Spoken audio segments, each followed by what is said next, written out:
80 minute के अंदर 8 देशों पर किया हमला। ईरान ने ऐसा पलटवार किया कि पूरी दुनिया हिल गई।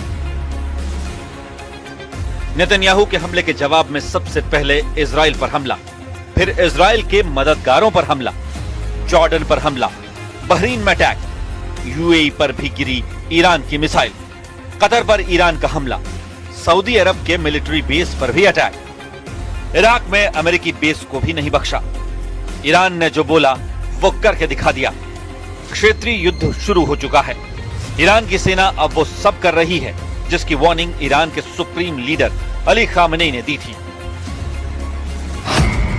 ईरान बख्शेगा नहीं, ये मैसेज डोनाल्ड ट्रंप और नेतन्याहू को मिल चुका है। ये मैसेज ईरान ने खाड़ी देशों को भी दे दिया है। इस बार छेड़ा है तो छोड़ेंगे नहीं।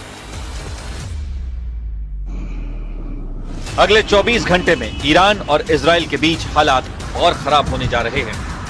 ईरान के रेवोल्यूशनरी गार्ड्स के हाथों में अटैक लॉन्च करने की कमान है और ईरान की टॉप लीडरशिप से अटैक का लगातार ऑर्डर मिल रहा है। अब इजराइल और उसके साथी अरब देशों पर हर घंटे हमले का टाइम टेबल तैयार कर लिया गया है और बहुत जल्द ईरान फिर से इन देशों पर हमला करेगा। यही डर डोनाल्ड ट्रंप को सताया जा रहा है। ईरान के टारगेट पर इजराइल है, उसके दोस्त यूएई और बहरीन हैं, जो अब्राहम अकॉर्ड के साथी हैं, क्योंकि यहीं पर अमेरिका के अड्डे भी हैं। ईरान के टारगेट पर सऊदी अरब और कुवैत में अमेरिकी अड्डे हैं। कतर का अड्डा भी ईरान के टारगेट पर है। जॉर्डन को तो बहुत बड़ी सजा दे रहा है ईरान। ईरान ने 80 मिनट के अंदर 8 देशों पर हमला करके बता दिया है कि उसका पलटवार ऐसा होगा कि अमेरिका और इजराइल पानी नहीं मांगेगा। ईरान ने इजराइल और अमेरिका को हराने के लिए जो पलटवार ऑपरेशन शुरू किया है उसका नाम रखा गया है ऑपरेशन सीज ऑफ खैबर, यानी खैबर पर कब्जा। यहां खैबर के मायने इजराइल से है। 628 ईस्वी यानी 7वीं सदी में आज के सऊदी अरब में खैबर नाम की जगह पर पैगंबर मोहम्मद और वहां के योद्धा मरहब में जंग हुई थी। इस जंग में पैगंबर मोहम्मद के दामाद और इस्लाम में चौथे खलीफा अली ने मरहब को मार डाला था और इस तरह खैबर का युद्ध जीत लिया गया था। ईरान से युद्ध पूरे पश्चिम एशिया में जंग की वजह बनेगा। इसका ऐलान ईरान के सर्वोच्च नेता अली खामेनी ने पहले ही कर दिया था और फिर आज की तस्वीरों ने बता दिया कि वार्निंग में कोई कमी नहीं की गई।